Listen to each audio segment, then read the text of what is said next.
Hello friends, welcome back to our channel mums daily. ഇന്ന് ഞാൻ വന്നിരിക്കുന്നത് ഒരു സ്പെഷ്യൽ ഇഡ്ഡലി ആയിട്ടാണ്.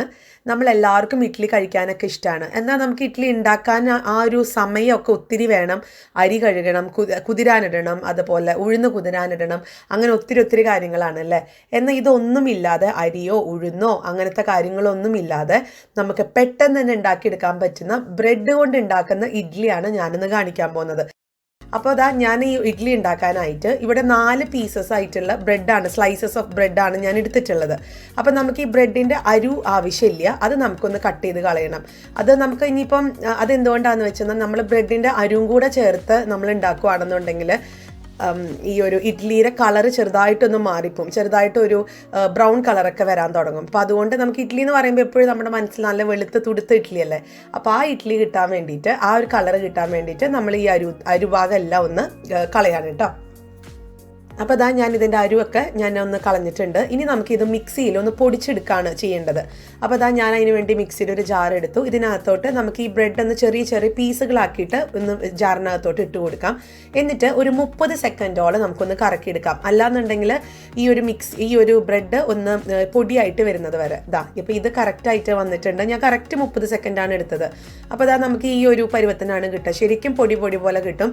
ബ്രെഡ് ഇങ്ങനെ കുഴഞ്ഞു പോകും അങ്ങനെ ഒരു പേടിയും വേണ്ട, ഇതേപോലെ തന്നെ കിട്ടും കേട്ടോ. അപ്പോൾ ഞാൻ ഇതെല്ലാം ഒരു മെഷർമെൻറ്റ് കപ്പിലോട്ട് എടുത്തു കഴിഞ്ഞപ്പോൾ എനിക്ക് 3/4 കപ്പോളമുള്ള ബ്രെഡിൻ്റെ പൗഡറാണ് കിട്ടിയത്. അപ്പോൾ അല്ലെങ്കിൽ ബ്രെഡ് ക്രംസ് ആണ് എനിക്ക് കിട്ടിയത്. അപ്പോൾ അതാ ഞാനൊരു ബൗൾ എടുത്തിട്ടുണ്ട്. ഇനി നമുക്ക് ഇതൊരു ഇഡ്ഡലി ബാറ്റർ ഉണ്ടാക്കുന്നത് എങ്ങനെയാണെന്ന് നോക്കാം. ഇതിനകത്തോട്ട് 3/4 കപ്പോളം, ഞാനിപ്പോൾ ആദ്യം എടുത്തത് 1/2 കപ്പും ഇപ്പോൾ എടുത്തത് 1/4 കപ്പോളമുള്ള ബ്രെഡ് ക്രംസ് ആണ്. അപ്പോൾ 3/4 കപ്പാണ് കേട്ടോ അളവെടുത്തിരിക്കുന്നത് ഈ ബ്രെഡ് ക്രംസ് അല്ലെങ്കിൽ ബ്രെഡ് പൊടിച്ചത്. അപ്പോൾ 3/4 കപ്പോളമുള്ള ബ്രെഡിൻ്റെ പൊടിക്ക് ഞാൻ എടുക്കുന്നത് അതേ അളവിലുള്ള 3/4 കപ്പോളമുള്ള റവ, കടയിൽ നിന്ന് മേടിക്കുന്ന റവ, ആ ഒരു പാക്കറ്റിലുള്ളതാണ്. അപ്പോൾ നിങ്ങൾക്ക് കൺഫ്യൂഷൻ അടിക്കണ്ട, കാരണം ഞാൻ എടുക്കുന്നത് 1/2 കപ്പും 1/4 കപ്പും ചേർന്നുള്ള 3/4 കപ്പാണ്. അപ്പോൾ ഇനി ആ 3/4 കപ്പ് റവ കഴിഞ്ഞാൽ പിന്നെ എടുക്കുന്നത് അതേ കപ്പിൽ തന്നെ അളവിൽ 3/4 കപ്പോളം ഉള്ള തൈര്. ഇപ്പോൾ പുളി കുറച്ച് കുറവാണ് തൈര് എന്നുണ്ടെങ്കിൽ അത് നമുക്ക് 1 കപ്പ് വരെ എടുക്കാം. അത് ആ പുളിക്കനുസരിച്ച് കൂട്ടും കുറയ്ക്ക് ചെയ്യാം. പിന്നെ ആവശ്യത്തിനുള്ള ഉപ്പും ചേർത്ത് നമുക്ക് ആദ്യം നല്ലതുപോലെ ഇതൊന്ന് മിക്സ് ചെയ്ത് കൊടുക്കാം. അതിനുശേഷം നമുക്ക് ഒരു 1/2 കപ്പോളം ഉള്ള വെള്ളം കൂടെ ഒഴിക്കണം കേട്ടോ. എന്നാലാണ് അത് ആ ഒരു എന്താ പറയുക, ഇഡ്ഡലിയുടെ ആ ഒരു ബാറ്ററിൻ്റെ കൺസിസ്റ്റൻസിയിൽ ഇപ്പം വരില്ല.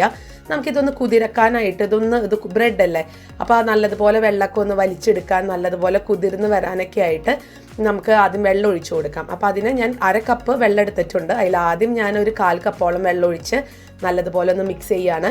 അതിനുശേഷം ബാക്കിയുള്ള 1/4 കപ്പും കൂടെ ചേർത്ത് മിക്സ് ചെയ്തിട്ട് ഞാനത് ഒരുമിച്ച് ഒഴിക്കാത്തത് എന്താണെന്ന് വെച്ചാൽ വെള്ളങ്ങാനും കൂടി പോയാലോ എന്ന് ഓർത്തിട്ടാട്ടോ. പക്ഷേ ഇവിടെ 1/2 കപ്പ് കറക്റ്റ് ആയിരുന്നു. അപ്പോൾ നമുക്കിതും കൂടെ 1/2 കപ്പും കൂടെ ചേർത്ത് മിക്സ് ചെയ്ത് നമുക്കൊരു 15 മിനിറ്റ് ഇതൊന്ന് കുതിർക്കാൻ വേണ്ടിയിട്ടൊന്ന് മാറ്റി വയ്ക്കാം. അപ്പോൾ അതവിടെ 15 മിനിറ്റ് കഴിഞ്ഞു. ഇപ്പോൾ ഞാൻ തുറന്ന് നോക്കുകയാണ്. ബ്രെഡ് വലിയ മാറ്റമൊന്നും സംഭവിക്കുകയൊന്നുമില്ല. വെള്ളം നല്ലതുപോലെ കുടിക്കും ഈ ബ്രെഡ്, അത്ര മാറ്റം മാത്രമേ ഉണ്ടാവുള്ളൂ. ഇനി നമുക്കിതിനകത്തോട്ട് 1/2 ടീസ്പൂണോളമുള്ള ബേക്കിംഗ് സോഡ ചേർക്കാം കേട്ടോ. ബേക്കിംഗ് സോഡയ്ക്ക് പകരം നിങ്ങൾക്ക് ഫ്രൂട്ട് സോൾട്ട് അല്ലെങ്കിൽ ഇനോ സോൾട്ട് എന്നൊക്കെ പറഞ്ഞു കിട്ടില്ലേ, ആ ഒരു സംഭവമാണെങ്കിൽ നമുക്ക് ചേർക്കാം. എന്നിട്ട് നമുക്ക് ആവശ്യത്തിനുള്ള വെള്ളവും കൂടെ നമുക്ക് ആ ഇഡ്ഡലിയുടെ ബാറ്ററിൻ്റെ ഒരു കൺസിസ്റ്റൻസി വരില്ലേ, ആ ഒരു കൺസിസ്റ്റൻസിയിലോട്ട് നമുക്ക് വെള്ളം അത് അഡ്ജസ്റ്റ് ചെയ്ത് ചേർത്ത് നമുക്കതൊന്ന് ആക്കിയെടുക്കാം. അപ്പോൾ ഇതാണ് നമ്മുടെ ഇഡ്ഡലി മാവിൻ്റെ ഒരു കൺസിസ്റ്റൻസിയിൽ ഞാൻ എടുത്ത് വന്നിട്ടുണ്ട്. ഒത്തിരി ലൂസ് ആവരുത്. നമുക്കറിയാമല്ലോ, നമ്മൾ ഇഡ്ഡലിയൊക്കെ സാധാരണ വീട്ടിലുണ്ടാക്കുന്ന ആൾക്കാർക്ക് അതിൻ്റെ ഒരളവ് മനസ്സിലാവും. അപ്പോൾ ഇതാണ് അതിൻ്റെ ഒരു കൺസിസ്റ്റൻസി. ഇനി നമുക്കിത് സാധാരണ ഇഡ്ഡലി മാവ് എങ്ങനെയാണ് കോരി ഒഴിക്കുക അതേപോലെ തന്നെ കോരി ഒഴിക്കാം.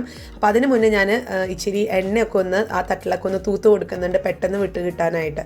പിന്നെ ഈ ഒരു ബ്രെഡ് ഇഡ്ഡലി എനിക്ക് തോന്നുന്നു യൂട്യൂബിൽ നമ്മുടെ മലയാളം ചാനലിൽ ആദ്യമായിട്ടാണ് തോന്നുന്നു ഞാൻ ഒരാൾ ഉണ്ടാക്കുന്നതെന്ന്. എൻ്റെ കറക്റ്റായിട്ടുള്ള ഒരു അറിവല്ല, പക്ഷെ എനിക്ക് തോന്നുന്നത് ഇത് ആദ്യമായിട്ടാണ് ബ്രെഡ് ഇഡ്ഡലി കാണിക്കുന്നതെന്ന്. എന്തായാലും ഇത് വളരെ എളുപ്പമാണ് ഉണ്ടാക്കാനായിട്ട്. നമ്മൾ പെട്ടെന്ന് ജോലിക്കൊക്കെ പോകുന്ന വീട്ടമ്മമാർക്ക് രാവിലെ ഉണ്ടാക്കാൻ പറ്റുന്ന ഒരു സൂപ്പർ ഫാസ്റ്റ് ബ്രേക്ക്ഫാസ്റ്റ് ആണ്. പിന്നെ ഇതിൻ്റെ ഒരു പ്രത്യേകത എന്ന് പറയുന്നത്, സാധാരണ നമ്മൾ റവ ഇഡ്ഡലി ഉണ്ടാക്കാറുണ്ട്. അപ്പോൾ ആ റവ ഇഡ്ഡലിയേക്കാളും ഒരു 100 മടങ്ങ് ടേസ്റ്റാണ് ഈ ബ്രെഡ് ഇഡ്ഡലി എന്ന് പറയുന്നത്. പിന്നെ മാത്രമല്ല നല്ല ഫില്ലിംഗ് ആണ്. രാവിലെ ബ്രേക്ക്ഫാസ്റ്റ് ഒക്കെ ഉണ്ടാക്കി കുട്ടികൾക്ക് കൊടുത്തു കഴിഞ്ഞാൽ നല്ല ഫില്ലിംഗ് ആയിട്ട് ഇരിക്കുകയും ചെയ്യും, കാരണം ഇതിനകത്ത് ബ്രെഡ് ആയതുകൊണ്ട്.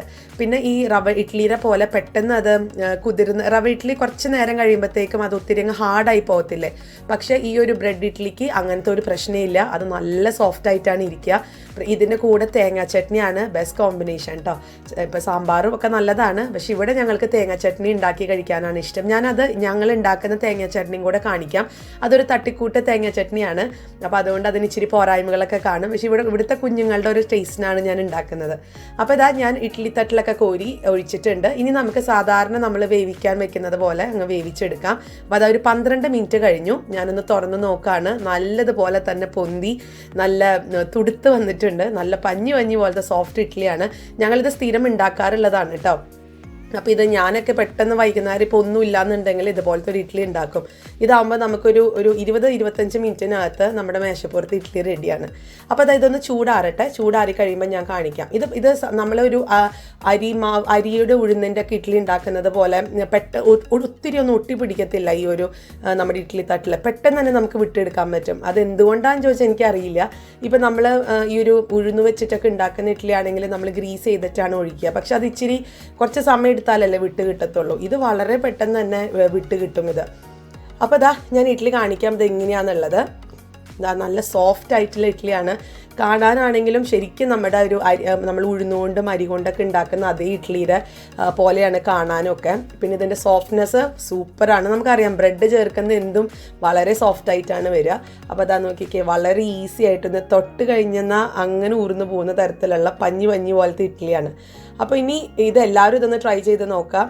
ഇപ്പം നമ്മുടെ വീട്ടിൽ ബ്രെഡും ഉണ്ടാവും, റവയും ഉണ്ടാവും. ഇത് വെച്ചിട്ടാണ് നമ്മൾ വേറെ ഒന്നും ഇതിനകത്ത് പ്രത്യേകിച്ച് ചേർക്കുന്നില്ല. അപ്പോൾ ഈ ഒരു ഇഡ്ഡലി എല്ലാവരും ട്രൈ ചെയ്യണം കേട്ടോ. അപ്പോൾ ഞാനിത് എന്തായാലും ഒരു പാത്രത്തിനകത്തോട്ട് ഒന്ന് മാറ്റിയെടുത്തിട്ട് വരാം.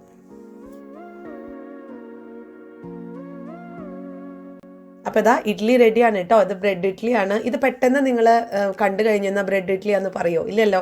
ഇത് അത്രയും ഞാനത് എടുത്തെടുത്ത് പറയുന്നത് അത്രയും സൂപ്പർ ആയതുകൊണ്ടാണ്. നിങ്ങൾ ട്രൈ ചെയ്യണം, ഡെഫിനറ്റ്ലി നിങ്ങൾക്ക് എന്തായാലും ഇഷ്ടപ്പെടും. ഇനി ഇതിന് വേണ്ടി ഞാനിവിടെ കുഞ്ഞുങ്ങൾക്ക് ഉണ്ടാക്കി കൊടുക്കുന്ന ചട്നിയാണ് കാണിക്കാൻ പോകുന്നത്. ഇതൊരു തട്ടിക്കൂട്ട് ചട്നിയാണ്. ചിലപ്പോൾ നിങ്ങൾ ഇങ്ങനെയൊന്നല്ലായിരിക്കും ഉണ്ടാക്കുക, പക്ഷേ ഇത് വളരെ ടേസ്റ്റാണ്. ഇപ്പോൾ ജോലിക്കൊക്കെ പോകുന്ന വീട്ടമ്മമാർക്ക് പെട്ടെന്ന് ഉണ്ടാക്കാൻ പറ്റുന്ന ഒരു സൂപ്പർ ചട്നിയാണ് കേട്ടോ. അപ്പോൾ ഇതിനായിട്ട് ഞാനൊരു കുഞ്ഞ് മിക്സിയുടെ ജാർ എടുത്തിട്ടുണ്ട്. ഇതിനകത്തോട്ട് 1/2 കപ്പോളമുള്ള ചെരുവിയ തേങ്ങ എടുത്തിട്ടുണ്ട്. പിന്നെ എടുക്കുന്നത് 2 പച്ചമുളക്. കാരണം എരിവിന് വേണ്ടി വേറെ ഒന്നും ഇതിനകത്ത് ചേർക്കുന്നില്ല.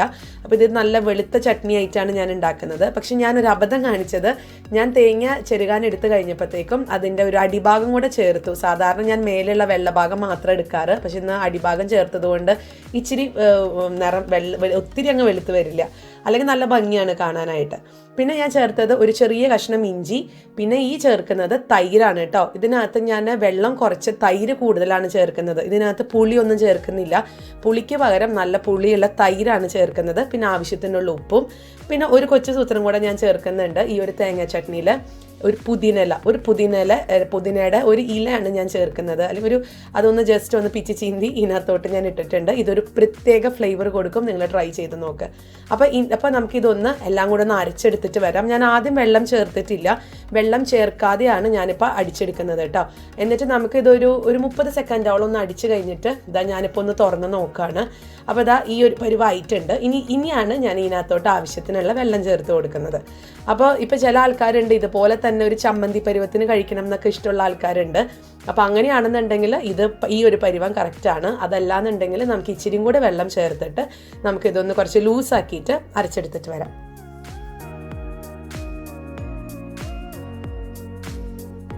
അപ്പോൾ നമ്മുടെ ചട്നി റെഡിയാണ്. പിന്നെ ഒരു കാര്യം ഞാൻ വിട്ടുപോയി, നമുക്ക് ഈ നമ്മൾ ചട്നി ഉണ്ടാക്കുന്ന നേരത്തെ പച്ചമുളകൊക്കെ ഇട്ട കൂട്ടത്തിൽ നമുക്ക് വേപ്പില ഉണ്ടെങ്കിൽ ഇടാം കേട്ടോ.